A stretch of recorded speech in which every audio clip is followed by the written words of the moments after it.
मेरी आंखों के सामने से वो छवि जा ही नहीं रही, चाहे आंख बंद कर लूं। मुझे बेहद डर लग रहा है राजन, बेहद। आखिर तुम्हें कैसे पता नहीं चला कि हमारे खेत में ये सब छुपा हुआ था?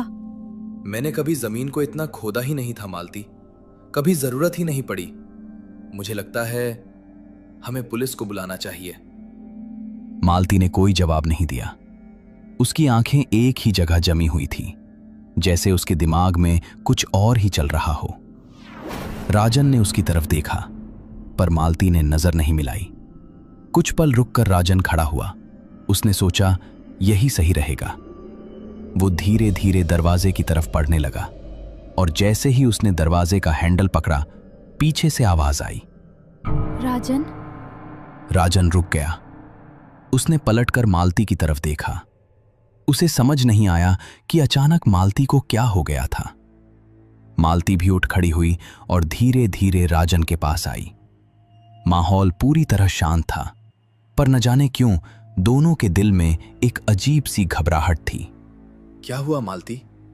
मुझे एक बात बताइए, क्या वो इंसान वही था जहां हमारी फसल अच्छी उग रही थी? राजन कुछ पल के लिए चुप हो गया। वो लगभग 2 मिनट तक सोचता रहा। उसके दिमाग में खेत का वो हिस्सा घूम गया जो हमेशा बाकी जमीन से ज्यादा हरा भरा रहता था। हाँ, वही था। मतलब जो जमीन इतने दिनों से बंजर पड़ी थी, जहां कुछ भी नहीं उगता था, वहीं इतनी अच्छी फसल आई जो हमारे घर तक पैसे लेकर आई, और वो भी सिर्फ हमारे आधे खेत में। इसका मतलब क्या है, तुम समझ रहे हो राजन? राजन का चेहरा धीरे धीरे पीला पड़ने लगा। और किसने उस इंसान को वहां गाला था? कौन था वो इंसान? ये बात आज तक किसी को पता नहीं चली। जहां तक मेरी समझ है, मुझे लगता है इस इंसान को यहां गाड़े हुए लगभग 1 साल से ऊपर हो चुका है। तुम्हें कैसे पता? क्योंकि वहां सिर्फ हड्डियां बची थीं। ये तुमने सच कहा, पर ये सब बातें हमें पुलिस को बतानी होंगी। मैं उन्हें बुलाकर लाता हूं। लुको, क्या तुम्हें समझ नहीं आ रहा? इतनी छोटी सी बात, हमारी फसल का अच्छा होने के पीछे का राज वही इंसान था जो हमारे आधे खेत में गड़ा हुआ था।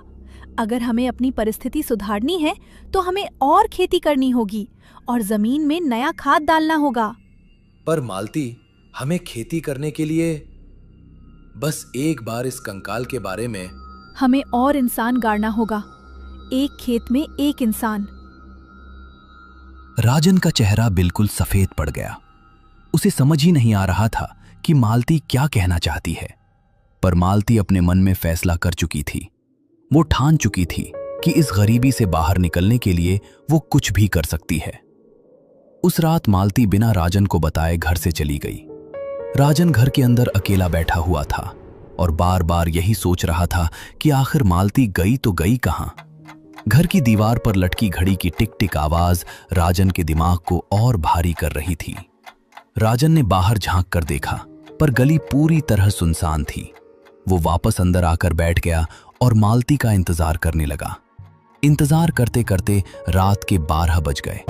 तभी अचानक दरवाजे पर जोर से दस्तक हुई। राजन का दिल जोर से धड़क उठा। उसके हाथ कांपने लगे और गला सूख गया। राजन ने धीरे धीरे कदम बढ़ाकर दरवाजे का कुंडा खोला। जैसे ही दरवाजा खुला, राजन के सामने मालती खड़ी थी। मालती पसीने से पूरी तरह भीगी हुई थी।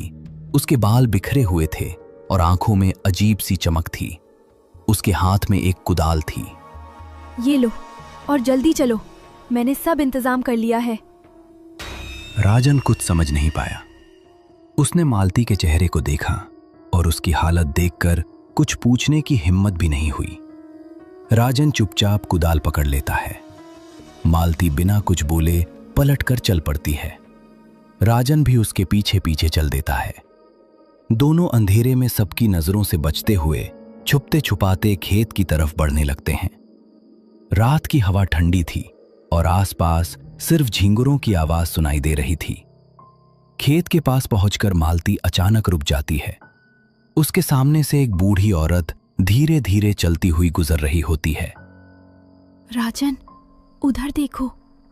मालती अपनी उंगली से अंधेरे में चल रही उस बूढ़ी औरत की तरफ धीरे से इशारा करती है। राजन का दिल जोर से धड़क उठता है। मालती, नहीं, ये गलत है। अब पीछे हटने का वक्त नहीं है। मेरा मन कह रहा है रुक जाओ। अगर आज रुके तो कल भूखे रहोगे। उसे अंदाजा भी नहीं है। जैसे पहले वालों को नहीं था। मैं ये नहीं कर पाऊंगा। तुम कर चुके हो। भगवान, मुझे माफ करना। राजन बिना कोई आवाज किए हल्के कदमों से उस बूढ़ी औरत के पीछे चलने लगता है। औरत को बिल्कुल अंदाजा नहीं होता कि उसके पीछे क्या आ रहा है।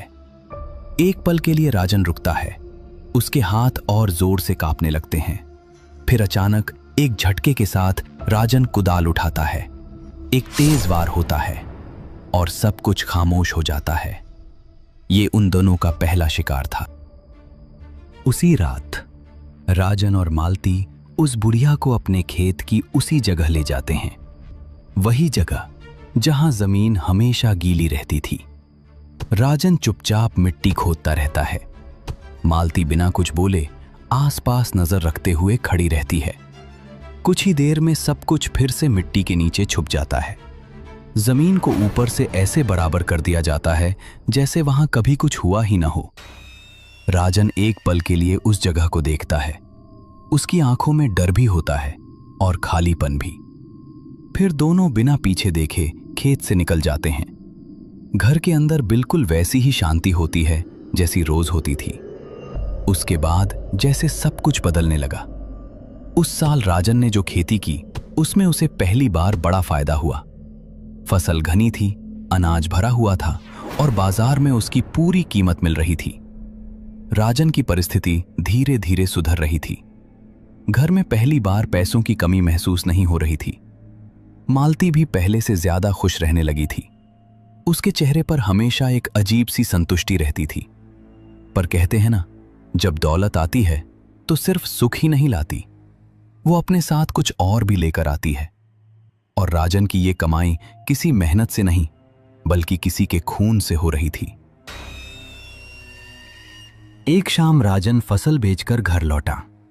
वो थका हुआ था पर मन से खुश था।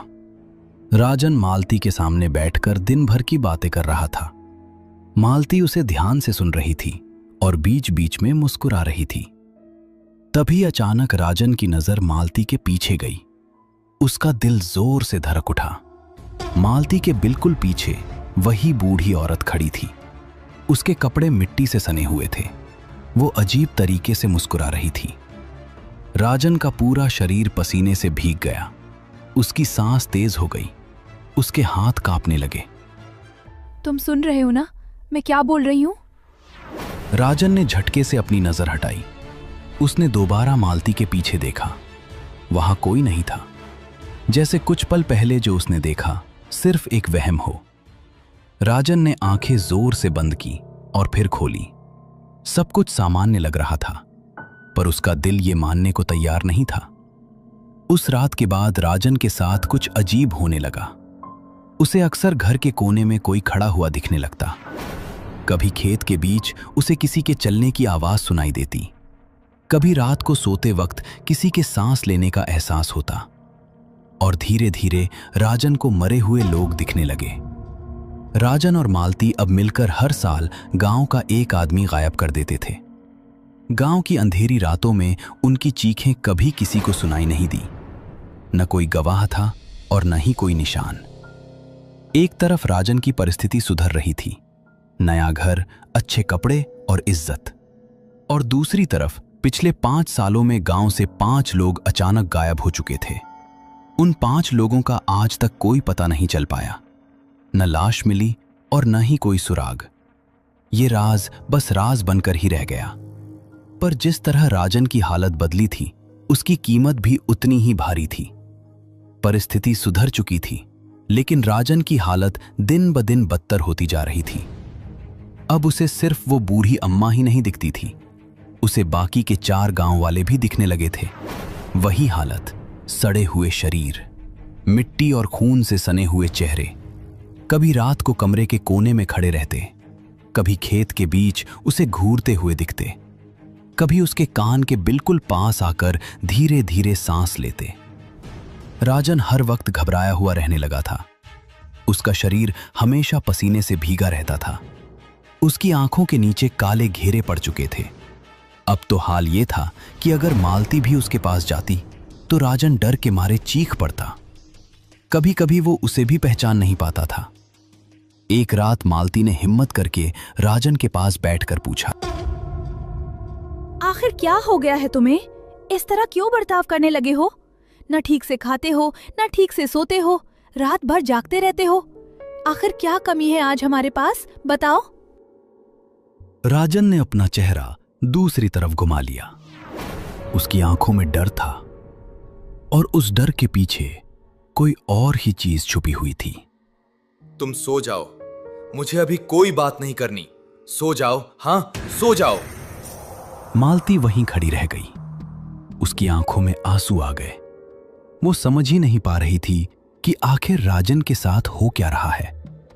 उस रात अचानक घर के अंदर जोर जोर से चीखने की आवाज आई। नहीं, छोड़ो मुझे, छोड़ो, जाने दो, मुझसे गलती हो गई। मालती घबराकर नींद से उठ गई। उसने तुरंत चारपाई की तरफ देखा। राजन पास में नहीं था। मालती का दिल जोर से धड़कने लगा। उसकी नजर बाहर वाले कमरे पर गई। चीखने की आवाज वहीं से आ रही थी। मालती जल्दी जल्दी उठकर बाहर वाले कमरे की तरफ बढ़ी। जैसे ही उसने कमरे में कदम रखा, उसकी सांस अटक गई। राजन जमीन पर पड़ा हुआ था। उसका शरीर कांप रहा था। उसकी आंखें फटी हुई थीं और वो जोर जोर से चीख रहा था। छोड़ो मुझे माफ कर दो, मुझसे गलती हो गई। मालती कुछ समझ नहीं पाई। उसे ये सब बेहद अजीब लग रहा था। वो राजन के पास घुटनों के बल बैठ गई। राजन, ये क्या हो रहा है? मैं यही हूं। पर असल में राजन जो देख रहा था वो मालती नहीं देख पा रही थी। राजन को वे सब लोग एक साथ दिखाई दे रहे थे। वही बूढ़ी अम्मा, वही गांव के बाकी लोग, सभी उसी हालत में, सड़े हुए, मिट्टी और खून से सने हुए। सब धीरे धीरे राजन की तरफ बढ़ रहे थे। उनके चेहरों पर शिकायत नहीं थी, सिर्फ खामोश गुस्सा था। राजन उन्हें देखकर और जोर जोर से चीखने लगा। माफ कर दो, मुझे छोड़ दो, मैं और नहीं कर पाऊंगा। मालती सिर्फ इतना देख पा रही थी कि राजन हवा में हाथ मार रहा है, जैसे किसी को अपने पास आने से रोक रहा हो। उसकी सांस और तेज होती जा रही थी। फिर अचानक एक बहुत तेज चीख गूंज उठी और उसी के साथ राजन की आवाज बिल्कुल बंद हो गई। राजन वहीं जमीन पर गिर पड़ा, बिल्कुल बेजान। मालती कुछ पल तक हिल भी नहीं पाई। फिर वो राजन के पास बैठकर जोर जोर से रोने लगी। राजन की मौत की खबर कभी किसी को नहीं हुई। न गांव वालों ने पुलिस बुलाई, न किसी ने लाश देखी, न ही किसी ने सवाल पूछा, जैसे राजन था ही नहीं। सिर्फ एक दिन वो अचानक गांव से गायब हो गया। मालती आज भी उसी गांव में अकेली रहती है।